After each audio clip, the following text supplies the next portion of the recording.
watching this week. You know, when we become Christians, all things are not lollipops and rainbows, are they?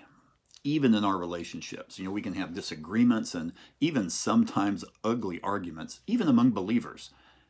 We can see this sometimes in a Baptist church business meeting, can't we? Well, sometimes those messy relationships, like I said, occur in the church. Sometimes they're at where we work. Oftentimes they're within our own families. So that's what we're going to be looking at for the next 6 weeks.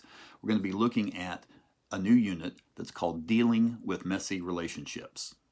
We're in Lesson 1. It's on love out of John chapter 15, verses 9 through 14. And the point of this lesson is let love permeate every relationship.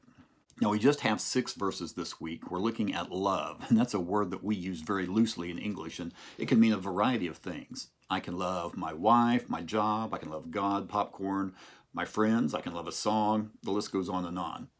Now, Greek is a much more specific language. Let's look at the 4 different words that are used in Greek. So there's storge, that's that natural affection between family members. It's not used much in the New Testament. There's philia, that's that true friendship, that brotherly love, like Philadelphia, the city of brotherly love. Then there's agape. That's that love that serves regardless of circumstances. It's self-sacrificing. It's unconditional. We call it godlike love. Then the word that's not used in the New Testament is eros. That's that sexual love. That's where we get the word erotic from. Now in today's passage, the verb form of agape, that godlike love, is used. Now, it's always important to know the context of the passage. Like, what's the context of John chapter 15? Well, it's the night before Jesus' crucifixion. Back in chapter 13, Jesus washed the disciples' feet. He predicted Peter's denial. In chapter 14, he said those famous words, "Don't be troubled, I'm going to prepare a place for you." And he promised the Holy Spirit, the helper. Then we get to chapter 15. The first 8 verses, he talks about, "I am the vine, you are the branches, and whoever abides in me and I in him, he will bear much fruit."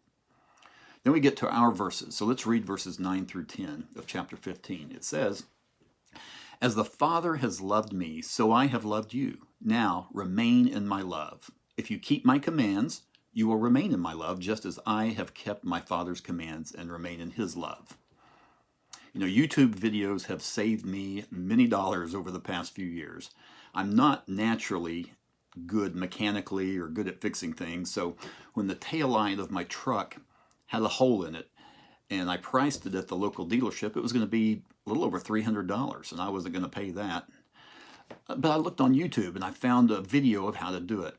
So I ordered the $80 part and fixed it myself. Now, if I had read about it in a book, I wouldn't have had as much luck. I needed to see someone do it. I learned how to do it by example. And it would have turned out worse if I had just tried it on my own without any instruction at all. Now, in these verses, Jesus shows his disciples what true agape love looks like. Now, we can see that in the next 2 verses, we're not only shown an example of love, but the key to remaining, or the key to abiding in that love.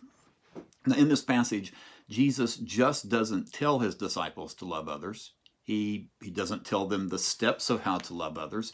He gives them personal examples of what true agape love looks like. He said, "Just as the Father has loved me, I love you." Let's think about that for a minute. God's love is infinite. It's perfect. And his love for the Son, Jesus, is exactly that. And that's how Jesus said his love for his disciples was. It was self-sacrificing. It was perfect, looking out for the interest of their interest. And that's mind-blowing that he loves us that much. And he also gives us an example of how to remain in that love. And that key is obedience. Just as I kept my Father's commands and abide in his love, if you keep my commands, you will abide in my love. Now, I think this poses an important question, and that is, if I break a command that Jesus gives me, will he quit loving me? In other words, is my sin more powerful than the love of Jesus? Well, I've come up with an analogy that's rather imperfect, but I think it helps describe this a little bit. Okay, let's say you're driving down the road. It's a hot summer day. In fact, your air conditioner can barely keep up with the heat. And up ahead, you see this large shadow on the road, and it indicates that there's a bank of clouds overhead. And as soon as you drive into that shadow, it's noticeably cooler in the car. The power of the sun is lessened. Now, the question is, are the clouds more powerful than the sun? Well, no, it's not. Did the clouds stop the sun from shining? No, it didn't. So if you think of the love of Jesus, that the love of Jesus has for you as sunshine, if you want to stay in, if you want to abide in, if you want to bask in that sunshine, then don't let anything come between you and him, mainly sin. Now, that won't keep Jesus from loving you, but it will keep you from the effects and the benefits of his love. Okay? Now, some of you watching you may be parents of wayward children, and I hope that I'm right in saying that you never stop loving them, that they're still your child, but their disobedience and their poor choices often lead them to a place where they're isolated from the benefits of your love. And it can happen with our relationship with God as well. So what comes along to move us away from abiding in God's love? If it's like the warm sunshine and it's wonderful to be in and to bask in, then why would we leave it? Well, the temptation to sin comes along, doesn't it? And even though we have the power to say no, we so often succumb to it. Remember this, if Adam and Eve, they lived in a sinless world, and if they were tempted into sin, then we who live in a fallen world, we're more likely to fall, aren't we? Now, not that that excuses it. Well, let's read on verses 11 through 12 of chapter 15. Jesus continues talking here. He says, I have told you this so that my joy may be in you and that your joy may be complete. My command is this, love each other as I have loved you. You see, obedience to God's command does not result in drudgery. It results in joy. And that joy is the bedrock of knowing that God's in control regardless of what's going on around us. You know, that's what parents want from their children, isn't it? Is obedience. They don't want their 3-year-old playing in the street. They don't want their child sticking metal objects into the electrical sockets of the house. Now, it's not because parents are killjoys. No, it's because the parent is looking out for the well-being of the child. Now, as children of God, he's not our cosmic killjoy parent. He's looking out for our good.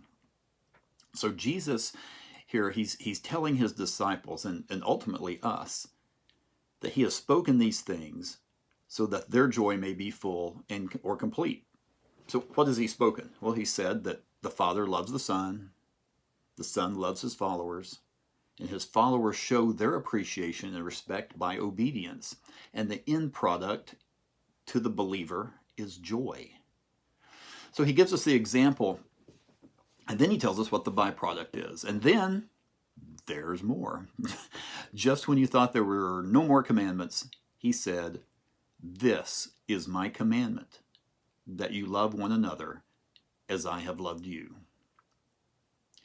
So we aren't just supposed to worship God only and don't steal and don't lie, don't commit adultery and don't covet, do all those things, but we're to love each other with that perfect agape, self-sacrificing love. And this commandment to love was so important that Jesus told it to them twice in that same evening. If we look back in John chapter 13, verses 34 and 35, he says this just probably an hour or so before. He says, a new command I give you, love one another. As I have loved you, so you must love one another. By this everyone will know that you are my disciples, if you love one another. Well, before this, Jesus had just given them a real-life lesson in this self-sacrificing love. In chapter 13, at the beginning of the evening, Jesus washed the disciples' feet.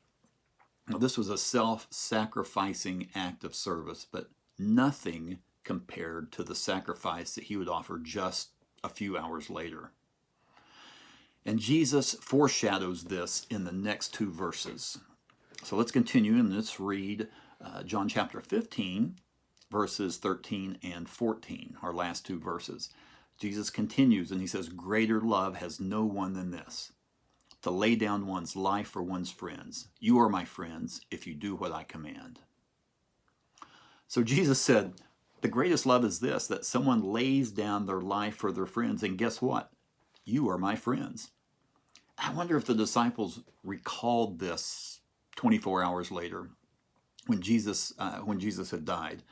Did they put it together that he was speaking not just hyperbole, but he was speaking in reality, that he laid down his life for his friends, for them?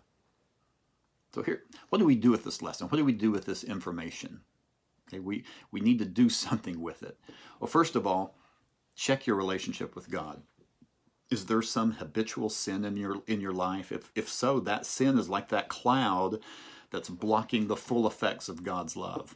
Confess it. Ask for help. Ask for help from God, maybe even others if needed. And then get along with what you're supposed to be doing. You see, you can't show others agape love if you're not experiencing agape love yourself. Next, pray that God would reveal someone with whom you need to restore a relationship with. And then what's that one step, even a baby step, that you can take to improve that relationship? Is it maybe just a smile? Is it to send a card? Is it to send a text? Maybe it's to send an encouraging Facebook post. Whatever it is, do it. And maybe perhaps you're a pretty good person and you don't have any messy relationships. Well, that's great. Then find someone in your church or someone you work with or whatever that needs a friend. There are people out there like that, and be that friend. You see, in every relationship we're in, agape love should permeate it. So let's follow the example of Jesus that he stated both here in our text, and then Paul stated it as well in Philippians chapter 2, verses 1 through 7. He said, "Therefore, if you have any encouragement from being united with Christ, if any comfort from his love, if any common sharing in the Spirit, if any tenderness and compassion, then make my joy complete." Sounds familiar.